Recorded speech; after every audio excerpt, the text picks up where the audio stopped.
Setelah Patriark Zai Qinghui mengetahui bahwa Lin Tu ada di sampingnya, dia merasa ngeri pada awalnya. Karena orang ini bisa datang dengan Lin Tu, itu menunjukkan bahwa statusnya di Sekte Dewa Suci jelas tidak rendah. Selain itu, saya bahkan tidak menyadarinya sebelumnya. Ini saja sudah cukup untuk menunjukkan kekuatannya yang luar biasa. Hanya memikirkan ini, Patriark Qinghui merasa sedikit bingung. Apa kesalahan keluarga Qinghui? Hanya karena dia dicurigai, dia harus menghadapi keraguan dan spekulasi dari Sekte Pembunuh Dewa. Tanyakan pada diri Anda sendiri, pemilik Qinghui berpikir dia memiliki hati nurani yang bersih. Tapi Sekte Pembunuh Dewa mengambil sikap seperti itu dan mengirim 2 ksatria untuk memeriksa, mungkinkah ada pengkhianat di rumah Qinghui. Tepat ketika pemilik Qinghui penuh keraguan, Lin Tu memperkenalkan Qin Yichen. Orang ini adalah Patriark Qinghui.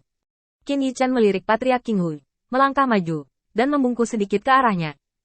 Keluarga Zongtian, saya datang ke sini khusus untuk menyelidiki fakta bahwa Athena, Dewi Kebijaksanaan, memasuki gua. Qin Yichen berkata dengan ringan, tanpa ekspresi sedikit pun di wajahnya. Dan ini membuat hati Qinghui Patriarch sedikit ngeri. Karena ini adalah Tuan Xi, tolong ikuti saya ke rumah Qinghui. Saya telah mengumpulkan semua anggota klan dan saya menunggu Tuan Xi datang dan memeriksa. Tuan Lin Tu, mungkin Anda tidak kembali ke rumah Qinghui untuk melihat-lihat. Klan berbicara tentang Anda. 2 orang dewasa, tolong. Qin Yichen sangat puas dengan beberapa sapa lagi. Selama Patriark Qinghui bersedia bekerja sama, tidak ada rahasia yang bisa disembunyikan. Yang paling penting adalah bahwa pemilik Qinghui tidak berani memiliki delusi lain. Fondasi keluarga Qinghui ada di gua ini, dan jika dia meninggalkan gua, tidak peduli seberapa kuat keluarga Qinghui-nya, selama dia tidak bisa bersaing dengan Zeus, dia hanya bisa tunduk pada Sekte Pembunuh Dewa. Qin Yichen langsung mengikuti jejak pemilik Qinghui, dan di belakangnya adalah Lin Tu. Faktanya, Lin Tu tidak terlalu memikirkan untuk berjalan di belakang Qin Yichen. Bagaimanapun, dia masih berhutang budi pada Qin Yichen. Tentu saja, dia tidak akan mengambil masalah sepele ini ke dalam hatinya. Tetapi Patriark Qinghui di samping dapat melihatnya dengan jelas, dan ada banyak spekulasi tentang status Yi di dalam hatinya. Mungkinkah kekuatan orang ini masih lebih tinggi dari Lin Tu? Saya pikir saat itu ketika Lin Tu bertarung melawan semua jenius dari rekan-rekan keluarga Qinghui saya sendirian, tanpa ketinggalan, saya tidak tahu betapa menakutkannya tempat ini. Tunggu, nama ini terdengar familiar. Ksatria yang ditunjuk oleh Tuan Kecil. Patriark Qinghui akhirnya bereaksi, dan orang yang berdiri di depannya bukan lagi seorang ksatria biasa di Sekte Pembunuh Dewa. Tapi ksatria yang ditunjuk oleh Tuan Kecil. Meskipun tidak banyak perubahan identitas, fakta bahwa Tuan Kecil telah mengangkatnya berarti Tuan Kecil memiliki rencana untuk menerima orang ini sebagai orang kepercayaannya. Dapat dikatakan bahwa selama Tuan Kecil tidak hadir, apa yang dia katakan setara dengan perintah Tuan Kecil. Memikirkan hal ini, Patriark Qinghui tidak berani bertindak gegabah. Dia sedikit lebih menghormati Qin Yichen. Saat mereka bertiga mendarat di luar aula keluarga Qinghui, Master keluarga Qinghui melangkah maju dengan wajah hangat. 2 orang dewasa, semua orang yang dapat dikirim oleh keluarga Qinghui saya sudah ada di sini. Selain itu, total ada lebih dari 30.000 orang di luar keluarga. Mereka untuk sementara terlibat dan tidak dapat melarikan diri. Saya telah memerintahkan mereka untuk kembali dengan cepat. Tuan, jika Anda memiliki pertanyaan, mereka akan mengatakan yang sebenarnya. Saya hanya ingin menggunakan fakta untuk membuktikan bahwa keluarga Qinghui saya masih setia kepada Tuan Kecil dan Sekte Pembunuh Dewa. Dan saya juga meminta 2 orang dewasa untuk membuktikan bahwa saya tidak bersalah. Qin Yichen sedikit mengangguk. Masalah ini adalah ujian bagi keluarga Qinghui Anda. Jika Anda dapat tetap berpegang pada hati Anda, saya tidak berpikir Tuan Kecil akan memperlakukan Anda dengan buruk. Patriark Qinghui tersenyum di seluruh wajahnya. Tentu saja aku bisa mempercayai mereka berdua. Menghormati dalam kata-kata. Qin Yichen melirik Lin Tu, dan kemudian melihat orang-orang di bawah. Ruang itu padat, hampir memenuhi seluruh keluarga Qinghui. Keluarga Qinghui juga merupakan salah satu dari 30 keluarga, dan latar belakangnya sebanding dengan dewa utama di luar.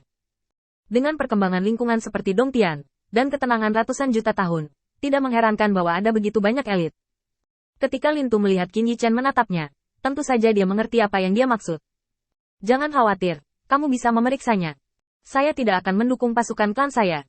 Inilah yang saya jelaskan ketika saya berjanji setia kepada Tuan Kecil. Kepala keluarga Qinghui adalah kepala keluarga. Semua hal untuk keluarganya harus dijanjikan olehnya. Jika tidak mungkin melakukan apapun. Lin Tu adalah perwakilan dari keluarga Qinghui di Sekte Dewa Suci. Jika Anda tidak mendapatkan izin dari mereka berdua di sini, begitu banyak orang pasti akan menolak, membuat segalanya lebih sulit untuk ditangani. Setelah menerima janji dari 2 kelas berat yang hadir, Qin Yichen terbatuk ringan dan menatap orang-orang di bawah. Saya telah berada di sini selama bertahun-tahun, Tetapi hari ini saya tiba-tiba diganggu oleh Athena dan mengambil inisiatif untuk membunuh saya. Saya tidak perlu mengatakan lebih banyak tentang pentingnya mencari tahu masalah ini. Semua orang di keluarga King Hui di bawah mengangguk, menyetujui pernyataan Qin Yichen. Mau tidak mau, mereka harus mengakui bahwa saat ini mereka hanya memiliki pilihan untuk bekerja sama dalam penyelidikan. Tidak ada yang keberatan. Qin Yichen membuka tangannya, dan di atas telapak tangannya, cahaya biru muncul. Sekarang saya ingin memeriksa ingatan semua orang yang hadir. Saya memiliki latihan yang diberikan oleh Tuan Kecil, yang tidak akan pernah menyakiti Anda. Kecemerlangan biru-biru menyelimuti rumah Zongtian dan di dalam, dan Qin Yichen menatap wajah semua orang dengan sedikit kehikmatan. Periksa memori, yaitu metode rahasia pencarian jiwa. Qin Yichen tidak bisa mempercayai kata-kata siapapun yang hadir. Ada terlalu banyak. Satu persatu, dia tidak tahu berapa tahun yang dibutuhkan untuk menyelesaikan penyelidikan. Menggunakan teknik rahasia pencarian jiwa adalah metode yang paling nyaman. Tapi Qin Yichen juga tahu betul bahwa ucapannya pasti akan menimbulkan tentangan dari keluarga King Hui. Bahkan Patriark King Hui, yang baru saja berjanji, tidak akan setuju dengan mudah. Karena hasil pencarian jiwa adalah semua rahasia yang tersembunyi di keluarga King Hui akan diketahui olehnya. Setelah meninggalkan keluarga King Hui, semua orang di keluarga ini akan terlihat sendiri dalam segala hal yang terjadi sebelum hari ini. Di dunia ini di mana kekuatan dihormati, siapa yang bisa menjamin bahwa tangannya benar-benar bersih?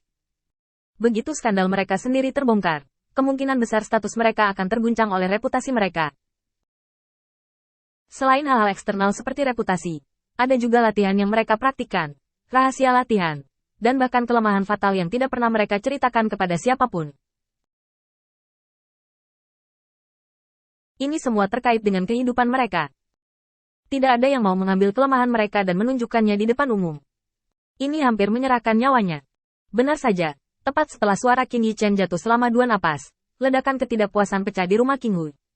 Saya tidak setuju. Saya juga tidak setuju.